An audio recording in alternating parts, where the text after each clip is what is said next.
ओम श्री गणेशाय नमः। स्वागत है आप सभी का भक्ति सागर चैनल में। दोस्तों, आज हम आषाढ़ मास की कथा में विष्णु पुराण की कथा शुरू कर रहे हैं। विष्णु पुराण 18 महापुराणों में से एक महत्वपूर्ण पुराण है। इसका महत्व प्राचीन समय से ही बहुत अधिक माना गया है। इस पुराण में समस्त संसार का स्वरूप, कृष्ण चरित्र जैसे गंभीर विषयों के बड़े तार्किक ढंग से वर्णन किया गया है। और विष्णु पुराण की रचना सदियों पहले महान ऋषि पराशर द्वारा की गई थी। ऋषि पराशर को महर्षि वशिष्ठ का पौत्र बताया गया है, जिन्होंने विष्णु पुराण में पृथु, ध्रुव और प्रहलाद के प्रसंगों का अत्यंत रोचक तरीके से वर्णन किया है। ऋषि पराशर ने विष्णु पुराण के अनुसार घर परिवार, ग्राम, नगर, किला आदि की सख्त नींव डालकर परिवारों को सुरक्षा प्रदान करने की बात भी कही है। यही कारण है कि वो जानी धरती को पृथ्वी नाम दिया गया है। इसके अलावा ऋषि ने ध्रुव के माध्यम से सांसारिक सुख, ऐश्वर्य, धन संपत्ति आदि को क्षण भंगुर अर्थात नाशवान बताकर व्यक्ति को आत्मिक उत्कर्ष की प्रेरणा दी है। प्रहलाद के प्रकरण में परोपकार तथा संकट के समय भी सिद्धांतों और आदर्शों को ना त्यागने की बात विष्णु पुराण में कही गई है। यूं तो विष्णु पुराण में 23,000 श्लोकों की वर्णन की बात कही गई है, परंतु हमें कल युग में आपको महज 6,000 श्लोक भी विष्णु पुराण में प्राप्त होते हैं। विष्णु पुराण को पढ़ते हुए एक वर्णन आता है कि जब ऋषि पराशर के पिता ऋषि शक्ति को कुछ असुरों ने मार डाला था, उस वक्त क्रोध में आकर पराशर मुनि ने तमाम असुरों के नाश के लिए बड़ा यज्ञ प्रारंभ किया था। ऋषि पराशर का किया गया यज्ञ इतना प्रभावशाली सिद्ध हुआ कि उसमें पृथ्वी के हजारों राक्षस गिर गए, स्वाहा हो गए, जिससे राक्षस कुल में हाहाकार मच गया। तब राक्षसों के पिता पुलत्स्य ऋषि और पराशर के पितामह वशिष्ठ जी ने पराशर को जग बंद करने के लिए समझाया था, जिसके बाद पराशर मुनि के इस कार्य से पुलत्स्य ऋषि बड़े प्रसन्न हो और उन्होंने पराशर जी को आशीर्वाद दिया। जब पुलत्स्य ऋषि के आशीर्वाद के फलस्वरूप पराशर जी को विष्णु पुराण का स्मरण हुआ, तब पराशर मुनि ने मैत्रेय जी के समक्ष संपूर्ण विष्णु पुराण सुनाया। इसीलिए पराशर जी एवं मैत्रेय जी के बीच हुआ संवाद विष्णु पुराण है। इसलिए विष्णु पुराण को पढ़ते वक्त और सुनते वक्त दोनों विद्वानों का आशीर्वाद भी प्राप्त होता है। विष्णु पुराण 6 अंशों में विभक्त है। पराशर जी इसमें बताते हैं कि जो भी लोग भगवान विष्णु के चरणों में मन लगाकर विष्णु पुराण की कथा सुनते हैं, तो जब देखा गया है कि उनके समस्त पाप दुख खत्म हो जाते हैं, जिसके बाद तो लोग पृथ्वी लोक की सुखों को भोगकर स्वर्ग में भी दिव्य सुखों का अनुभव करते हैं। अर्थात ऐसे व्यक्ति भगवान विष्णु के निर्मल पदों को प्राप्त कर पाते हैं। विष्णु पुराण को वेद तुल्य बताया गया है तथा सभी वर्णों के लोग इसे पढ़कर जा सुनकर लाभ उठा सकते हैं, जिससे मनुष्य की आयु, कीर्ति, धन, धर्म, विद्या को प्राप्त कर पाने में सफल हो सकता है। इसीलिए मनुष्य के जीवन में एक बार इस गोपनीय पुराण की कथा अवश्य सुनने की सलाह दी जाती है। तो दोस्तों, भगवान गणेश जी की कृपा से हम विष्णु पुराण की कथा शुरू करते हैं। बोलिए विष्णु भगवान की जय। पहला अध्याय। श्री सूत जी बोले, मैत्रेय जी ने नित्य कर्मों से निवृत्त हुए मुनिवर पराशर जी को प्रणाम कर एवं उनके चरण छूकर पूछा, हे गुरुदेव, मैंने आप ही से संपूर्ण वेद, वेदांग और सकल धर्मशास्त्रों का क्रमशः अध्ययन किया है। हे मुनि श्रेष्ठ, आपकी कृपा से मेरे विपक्षी भी मेरे लिए यही नहीं कह सकेंगे कि मैंने संपूर्ण शास्त्रों के अभ्यास में परिश्रम नहीं किया। हे धर्मज्ञ, हे महाभाग, अब मैं आपके मुखार बिंद से जय सुनना चाहता हूँ कि यह जगत किस प्रकार उत्पन्न हुआ है और आगे भी दूसरे कल्प के आरंभ में कैसे होगा, तथा हे ब्राह्मण, इस संसार का उपादान कारण क्या है, यह संपूर्ण चराचर किससे उत्पन्न हुआ है, यह पहले किसमें लीन था और आगे किसमें लीन हो जाएगा। इसके अतिरिक्त आकाश आदि भूतों का परिमाण, समुद्र, पर्वत तथा देवता आदि की उत्पत्ति, पृथ्वी का अधिष्ठान और सूर्य आदि का परिमाण तथा उनका आधार, देवता आदि के वंश, मनु, मनवंतर, बार बार आने वाले चारों युगों में विभक्त कल्प और कल्पों के विभाग, प्रलय का स्वरूप, युगों के अलग अलग संपूर्ण धर्म, देव ऋषि और राज ऋषियों के चरित्र, श्री व्यास जी कृत वैदिक शाखाओं की यथावत रचना तथा ब्रह्मा आदि वर्ण और ब्रह्मचार्य आश्रमों के धर्म जय सब। हे महामुनि शक्ति नंदन, मैं आपसे सुनना चाहता हूँ। हे ब्रह्मा, आप मेरे प्रति अपना चित्त प्रसादोन्मुख कीजिए, जिससे हे महामुने मैं आपकी कृपा से जय सब जान सकूं। श्री पराशर जी बोले, हे धर्मज्ञ मैत्रेय, मेरे पिताजी के पिता श्री वशिष्ठ जी ने जिसका वर्णन किया था, उस पूर्व प्रसंग का तुमने मुझे अच्छा स्मरण कराया, इसके लिए तुम धन्यवाद के पात्र हो। हे मैत्रेय, जब मैंने सुना कि पिताजी को विश्वामित्र की प्रेरणा से राक्षस ने खा लिया है, तो मुझको बड़ा भारी क्रोध हुआ। तब राक्षसों का ध्वंस करने के लिए मैंने यज्ञ करना आरंभ किया। उस यज्ञ में सैकड़ों राक्षस जलकर भस्म हो गए। इस प्रकार उन राक्षसों को सर्वथा नष्ट होते देख मेरे महाभाग पितामह वशिष्ठ मुझसे बोले, हे वत्स, अंतिम क्रोध करना ठीक नहीं है, अब इसे शांत करो। राक्षसों का कुछ भी अपराध नहीं है, तुम्हारे पिता के लिए तो ऐसा ही होना था। क्रोध तो मूर्खों को ही किया करते हैं, विचारवानों को भला कैसे हो सकता है। भैया, भला कौन किसी को मारता है? पुरुष संभय ही अपने किए का फल भोगता है। हे प्रियवर, यह क्रोध तो मनुष्य के अंत्यत कष्ट से संचित जश और तप का भी प्रबल नाशक है। हे तात, इस लोक और परलोक दोनों को बिगाड़ने वाले इस क्रोध का महर्षिगण सर्वदा त्याग करते हैं, इसलिए तो इसके वशीभूत मत हो। अब इन बेचारे निरपराध राक्षसों को दग्ध करने से कोई लाभ नहीं। अपने इस जग को समाप्त करो। साधुओं का धन तो सदा क्षमा ही है। महात्मा दादाजी के इस प्रकार समझाने पर उनकी बातों के गौरव का विचार करके मैंने वह जग समाप्त कर दिया। इससे मुनिश्रेष्ठ भगवान वशिष्ठ जी बहुत प्रसन्न हुए। उसी समय ब्रह्मा जी के पुत्र पुलत्स्य जी वहां आए। हे मैत्रेय, पितामह वशिष्ठ जी ने उन्हें अर्घ्य दिया। तब महर्षि पुलह की ज्येष्ठ भ्राता महाभाग पुलत्स्य जी आसन ग्रहण करके मुझसे बोले। पुलत्स्य जी बोले, तुमने चित्त में बड़ा बैर भाव रहने पर भी अपने बड़े बूढ़े वशिष्ठ जी के कहने से क्षमा स्वीकार की है, इसलिए तुम संपूर्ण शास्त्रों के ज्ञाता होंगे। हे महाभाग, अंतत क्रोधित होने पर भी तुमने मेरी संतान का सर्वथा अनुच्छेद नहीं किया। अंत्य मैं तुम्हें एक और उत्तम वर देता हूँ। हे वत्स, तुम पुराण संहिता के वक्ता होगे और देवताओं के यथार्थ स्वरूप जानोगे, तथा मेरे प्रसाद से तुम्हारी निर्मल बुद्धि प्रवृत्ति और निर्वृत्ति भोग और मोक्ष के उत्पन्न करने वाले कर्मों में निसंदेह हो जाएगी।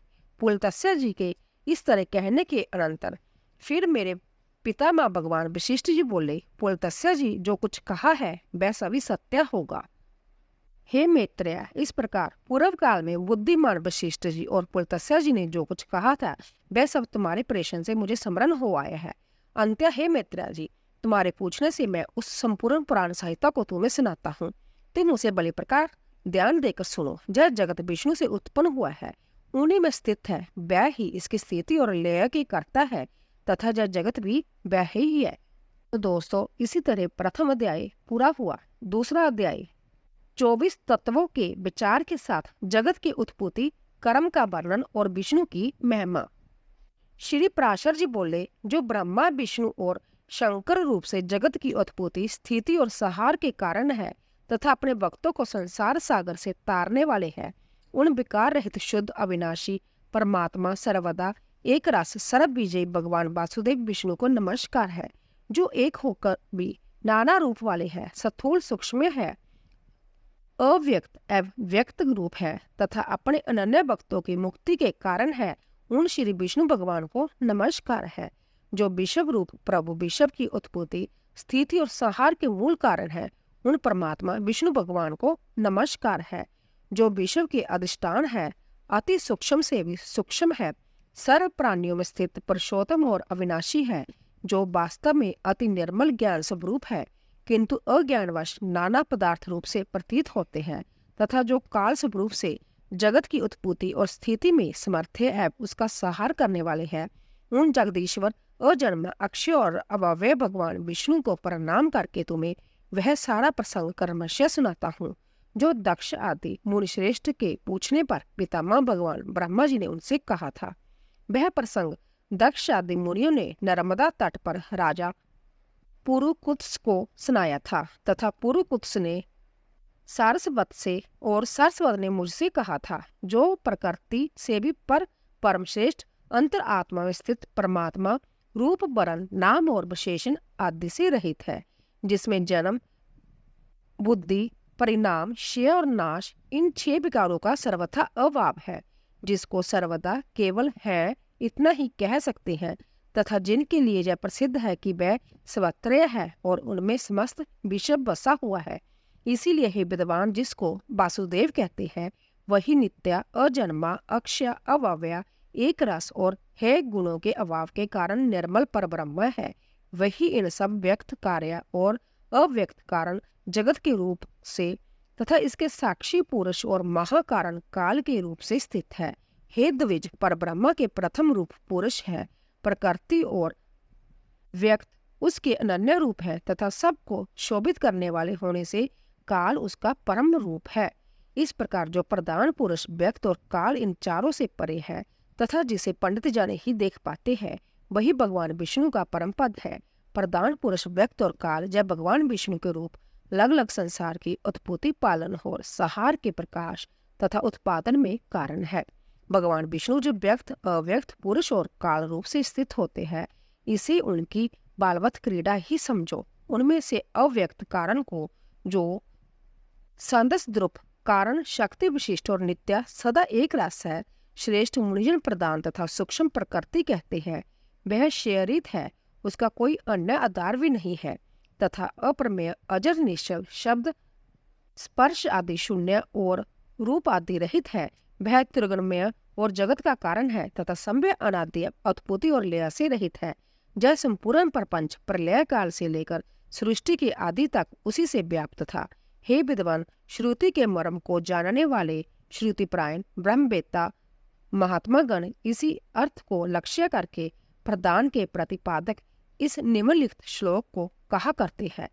उस समय प्रलय काल में ना दिन था, ना रात्रि थी, ना आकाश था, ना पृथ्वी थी, ना अंधकार था, ना प्रकाश था और ना इसके अतिरिक्त कुछ और ही था। बस श्रोत्रादि इंद्रियों और बुद्धि आदि का अविषय एवं प्रधान ब्रह्मा और पुरुष ही था।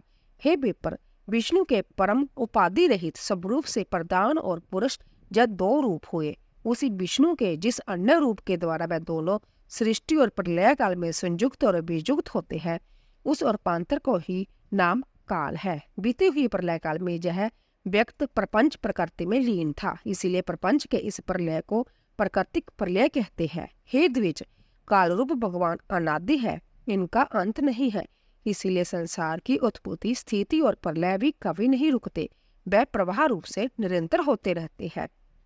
हे मैत्रेय, प्रलय काल में प्रधान प्रकृति के साम्य अवस्था में स्थित हो जाने पर और पुरुष के प्रकृति से पृथक स्थित हो जाने पर विष्णु भगवान का काल रूप इन दोनों को धारण करने के लिए प्रवृत्त होता है। तदंतर सर्ग काल उपस्थित होने पर उन परब्रह्म परमात्मा विश्व रूप सर्वव्यापी सर्वभूतेश्वर सर्व आत्मा परमेश्वर ने अपनी इच्छा से विकारी प्रदान और अविकारी पुरुषों में प्रविष्ट होकर उनको शोभित किया। जिस प्रकार क्रियाशील न होने पर भी गंध अपनी सानिधि मात्र से ही मन को शोभित कर देता है, उसी प्रकार परमेश्वर अपनी सानिधि मात्र से ही प्रदान और पुरुष को प्रेरित करते हैं। हे ब्राह्मण, वह पुरुषोत्तम ही इनको शोभित करने वाले हैं और वह ही शुद्ध होते हैं तथा संकोच और विकास युक्त प्रदान रूप से भी वह ही स्थित है। ब्रह्मादि समस्त ईश्वर के ईश्वर व विष्णु ही समष्टि व्यष्टि रूप ब्रह्मादि जीव रूप तथा महत्व रूप से स्थित है। हे द्विज श्रेष्ठ, सर्ग काल के प्राप्त होने पर गुणों की साम्य अवस्था रूप प्रदान जब विष्णु के क्षेत्र रूप से अधिष्ठित हुआ तो उससे महत्व की उत्पत्ति हुई। उत्पन्न हुए महान को प्रधान तत्व ने आवृत किया। महतत्व सात्विक, राजस और तामस वेद में 3 प्रकार के हैं, किंतु जिस प्रकार बीज छिलके से समभाव से ढका रहता है, वैसे ही यह त्रिविध महातत्व प्रधान तत्व से सब और व्याप्त है। फिर त्रिविध महातत्व से ही विकारिक, सात्विक, तेजस, राजस और तामस भूत आदि 3 प्रकार का अहंकार उत्पन्न हुआ। हे महामुनि, वह त्रिगुण आत्मक होने से भूत और इंद्रिय आदि कारण है और प्रधान से जैसे महातत्व व्याप्त है वैसे ही महातत्व व अहंकार व्याप्त है। भूतादि नामक तामस अहंकार ने विकृत होकर शब्द तन्मात्रा और उससे शब्द गुण वाले आकाश की रचना की। उस भूतादि तामस अहंकार ने शब्द तन्मात्र रूप को आकाश को व्याप्त किया। फिर शब्द तन्मात्र रूप आकाश ने विकृत होकर स्पर्श तन्मात्र को रचा। उस स्पर्श तन्मात्रा से बलवान बाजू हुआ, उसका गुण स्पर्श माना गया। शब्द तन्मात्रा रूप से आकाश ने स्पर्श तन्मात्रा वाले बाजू को आवृत किया है। फिर स्पर्श तन्मात्रा रूप बाजू ने विकृत होकर रूप तन्मात्रा की सृष्टि की। बाजू से तेज उत्पन्न हुआ है, उसका गुण रूप कहा जाता है। स्पर्श तन्मात्रा रूप बाजू ने रूप तन्मात्रा रूप वाले तेज को आवृत किया है। फिर रूप तन्मात्रा ने तेज ने भी विकृत होकर उस रस तन्मात्रा की रचना की। उस से रस गुण वाला जल हुआ।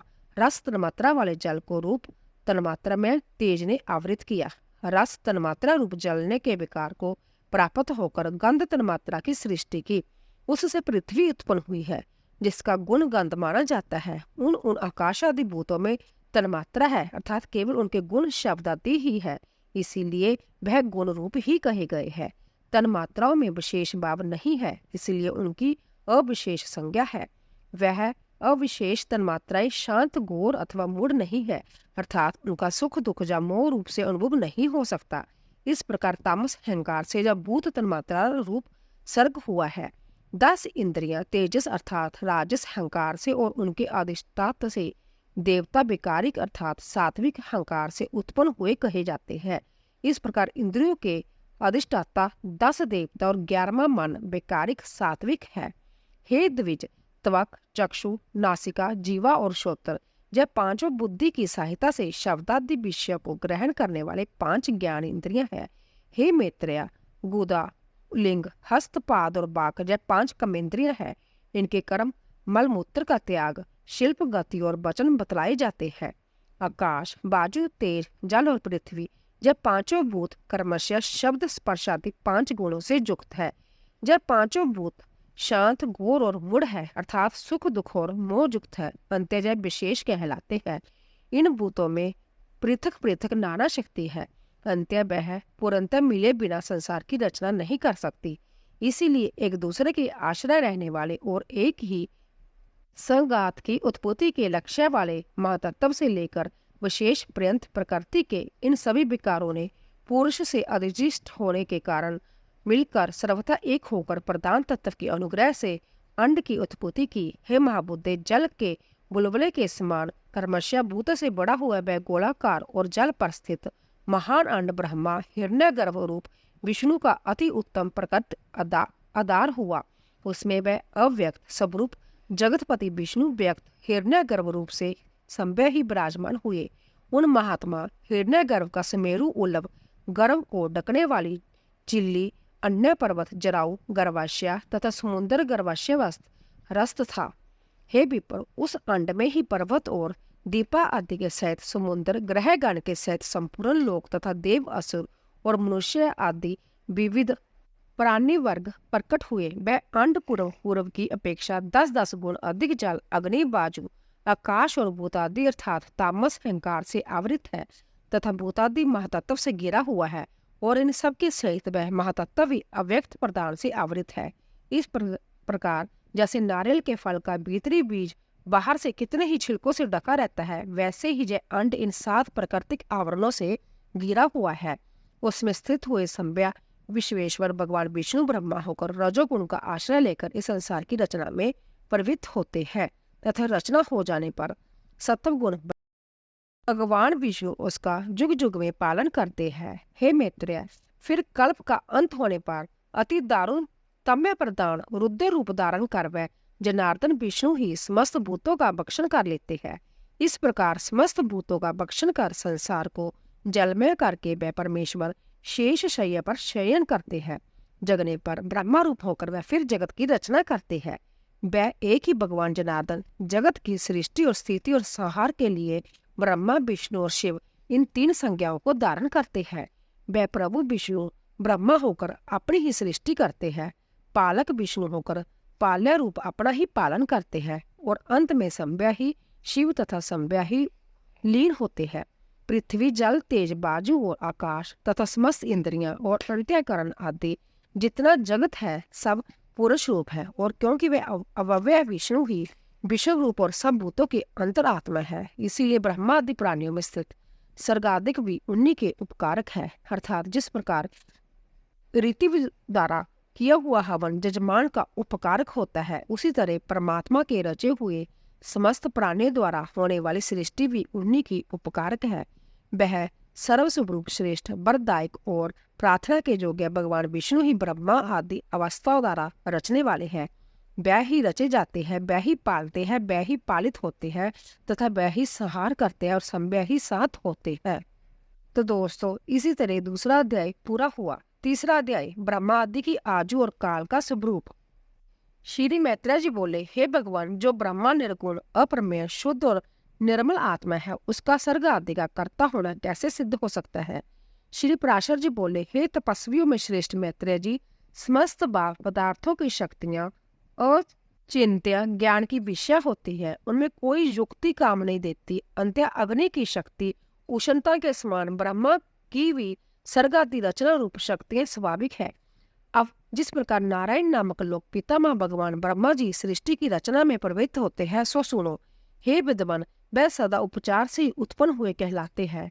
उनके अपने परिमाण से उनकी आयु 100 वर्ष की कही जाती है। उस 100 वर्ष का नाम पर है, उसका आधा परार्ध कहलाता है। हे अनग, मैंने जो तुमसे विष्णु भगवान का काल स्वरूप कहा था, उसी के द्वारा उस ब्रह्मा जी की तथा और भी जो पृथ्वी पर्वत समुद्र आदि चराचर जीव है, उनकी आयु का परिमाण किया जाता है। हे मुनिश्रेष्ठ, 15 निमेष को काष्ठा कहते हैं। 30 काष्ठा की एक कला तथा 30 कला की एक मुहूर्त होता है। 30 मुहूर्त का मनुष्य का एक दिन रात कहा जाता है और उतने ही दिन रात का 2 पक्ष युक्त एक मास होता है। 6 महीनों का एक अयन और दक्षिणायन तथा उत्तरायण 2 अयन मिलकर एक वर्ष होता है। दक्षिणायन देवताओं की रात्रि होती है और उत्तरायण दिन होता है। देवताओं के 12,000 वर्षों के सतयुग, त्रेता, द्वापर और कलयुग नामक 4 युग होते हैं। उनका अलग अलग परिमाण मैं तुम्हें सुनाता हूँ। पुरातन तत्व के जानने वाले सतयुग आदि का परिमाण क्रमशः 4, 3, 2 और 1000 दिव्य वर्ष बतलाते हैं। प्रत्येक युग के पूर्व उतने ही 100 वर्ष की संध्या बताई जाती है और युग के पीछे उतने ही परिमाण वाले संध्या अंश होते हैं। अर्थात सतयुग आदि के पूर्व क्रमशः 4, 3, 2 और 100 दिव्य वर्ष की संध्याएं और इतने ही वर्ष की संध्या होते हैं। हे मुनिश्रेष्ठ, इन संध्या और संध्या अंशों के बीच का जितना काल होता है, उसे ही सतयुग आदि नाम वाले युग जानना चाहिए। हे मुनि, सतयुग, त्रेता, द्वापर और कली जय मिलकर चतुर्युग कहलाते हैं। ऐसे 1000 चतुर्युग का ब्रह्मा का एक ही दिन होता है। हे ब्राह्मण के एक दिन में 14 मनु होते हैं। उनका कालकृत परिमाण सुनो। सप्त ऋषि, देवगण, इंद्र, मनु और मनु के पुत्र राजा लोग पूर्व काल अनुसार एक ही काल में रचे जाते हैं और एक ही काल में उनका संहार किया जाता है। हे सत्तम, 71 चतुर्युग से कुछ अधिक काल का एक मनवंतर होता है। यही मुनि और देवता आदि का काल है। इस प्रकार दिव्य वर्ष गणना से एक मनवंतर में 8,52,000 वर्ष बताए जाते हैं तथा हे मुनि, मानवीय वर्ष गणना के अनुसार मनवंतर का परिमाण पूरे 30,67,20,000 वर्ष है। इससे अधिक नहीं है। इस काल का 14 गुना ब्रह्मा का दिन होता है। इसके अनंतर नैमित्तिक नाम वाला ब्रह्मा प्रलय होता है। उस समय भूलोक, भुवलोक और स्वर्गलोक तीनों जलने लगते हैं और महलोक में रहने वाले सिद्धगण आदि संतप्त होकर जनलोक को चले जाते हैं। इस प्रकार त्रिलोकी के जलमय में हो जाने पर जनलोकवासी जोगियों द्वारा ध्यान किए जाते हुए नारायण रूप कमल जोनी ब्रह्मा जी त्रिलोकी के ग्रास से तृप्त होकर दिन के बराबर ही परिमाण वाली इस रात्रि में शेष शैया पर शयन करते हैं और उसके बीत जाने पर पुण्य संसार की सृष्टि करते हैं। इसी प्रकार पक्ष, मास आदि गणना से ब्रह्मा का 1 वर्ष और फिर 100 वर्ष होते हैं। ब्रह्मा के 100 वर्ष ही उस महात्मा ब्रह्मा की परम आयु है। हे अनज्ञा, उन ब्रह्मा जी का एक परमद बीत चुका है। उसके अंत में पादम नाम से विखायत महाकल्प हुआ था। हे द्विज, इस समय वर्तमान उनके दूसरे परमाद का जय 12 नामक पहला कल्प कहा गया है।